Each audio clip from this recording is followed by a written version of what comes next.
যুক্তরাষ্ট্রের ক্ষমতায় বসেই এশিয়াকে নিয়ে বৃহৎ পরিকল্পনায় নেমেছেন প্রেসিডেন্ট ডোনাল্ড ট্রাম্প। এক্ষেত্রে চীন ও ভারতকে নিয়ে দুই নীতি অনুসরণ করছেন মার্কিন নয়া শাসক।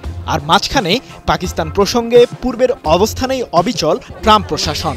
ভারতের দিকে ট্রাম্পের বিশেষ নজর দেওয়ার আসলে কারণটা কি? ভারতের প্রধানমন্ত্রী নরেন্দ্র মোদী হোয়াইট হাউসে প্রেসিডেন্ট ট্রাম্পের সাথে আলোচনা করতে সম্প্রতি ওয়াশিংটন সফরে যান। দুই নেতার বৈঠকে বাণিজ্যিক ও অর্থনৈতিক সম্পর্কে নতুন মাত্রা যোগের পাশাপাশি সামরিক খাতেও দিল্লিকে সাহায্যের প্রতিশ্রুতি দিয়েছেন ডোনাল্ড ট্রাম্প। ভারতের সামরিক খাতে সবচেয়ে বড় সহযোগী দেশ রাশিয়া, কিন্তু গত 2023 সাল থেকে হঠাৎ করেই মস্কোর প্রতিরক্ষা সহায়তা থেকে মুখ ফিরিয়ে নেয় দিল্লি।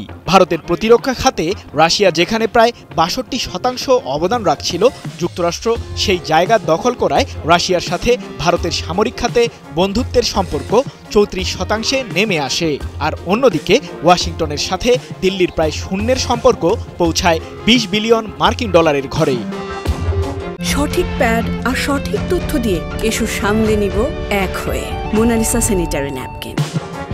এদিকে চলতি বছরেই যুক্তরাষ্ট্রের তৈরি F-35 স্টিলথ যুদ্ধবিমান ক্রয় করবে ভারত, এমন ঘোষণা এসেছে ডোনাল্ড ট্রাম্পের মুখ থেকেই, যার মাধ্যমে দুই দেশের সম্পর্কে নতুন মাইলফলক উন্মোচিত হবে। কিন্তু হঠাৎ করে কেনই বা ভারতের সাথে যুক্তরাষ্ট্রের কিংবা দিল্লির সাথে ওয়াশিংটনের সম্পর্কে নতুন মাত্রা যোগ হলো? হোয়াইট হাউসের ক্ষমতায় বসেই চীন থেকে যুক্তরাষ্ট্রে আগত পণ্যের ওপর অতিরিক্ত 10% শুল্ক আরোপের ঘোষণা দেন প্রেসিডেন্ট ট্রাম্প। প্রতিক্রিয়ায় বেইজিংও মার্কিন কয়লা ও তরলীকৃত প্রাকৃতিক গ্যাসের ওপর 15% শুল্ক আরোপ করে, যার মাধ্যমে দুই দেশ জড়ায় শুল্ক যুদ্ধে। অন্যদিকে রাশিয়ার প্রেসিডেন্ট ভ্লাদিমির পুতিনের সাথেও সম্পর্ক ভালো নেই ডোনাল্ড ট্রাম্পের। ইউক্রেনের বিরুদ্ধে যুদ্ধে লড়তে মরিয়া পুতিন প্রশাসন। মার্কিন প্রেসিডেন্ট ট্রাম্পের যুদ্ধবিরতির আহ্বানেও সাড়া দেয়নি মস্কো। এমন পরিস্থিতিতে চীন কিংবা রাশিয়াকে দমানোর হাতিয়ার হিসেবে ট্রাম্প বেছে নিয়েছেন বাণিজ্যকে।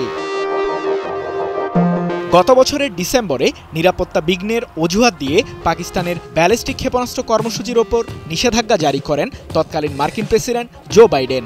সেই নিষেধাজ্ঞা প্রত্যাহার প্রসঙ্গে এখনও কোনো ব্যবস্থা নিতে দেখা যায়নি ট্রাম্পকে।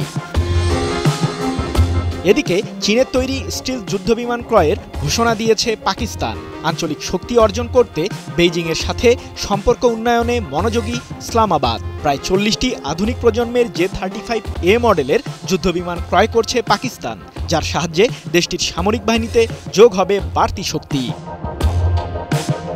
সব মিলিয়ে এশিয়া অঞ্চলে মার্কিনী বলয় টিকিয়ে রাখতে জোটের পরিধি সম্প্রসারণ করছেন প্রেসিডেন্ট ডোনাল্ড ট্রাম্প। আর রাশিয়া এবং চীন যাতে বাণিজ্যিক ব্যবস্থা যুক্তরাষ্ট্র থেকে সরিয়ে না নেয় সে বিষয়েও মনোযোগী ট্রাম্প, এমন মত বিশ্লেষকদের। সৃজন মাহমুদ, নিউজ 24।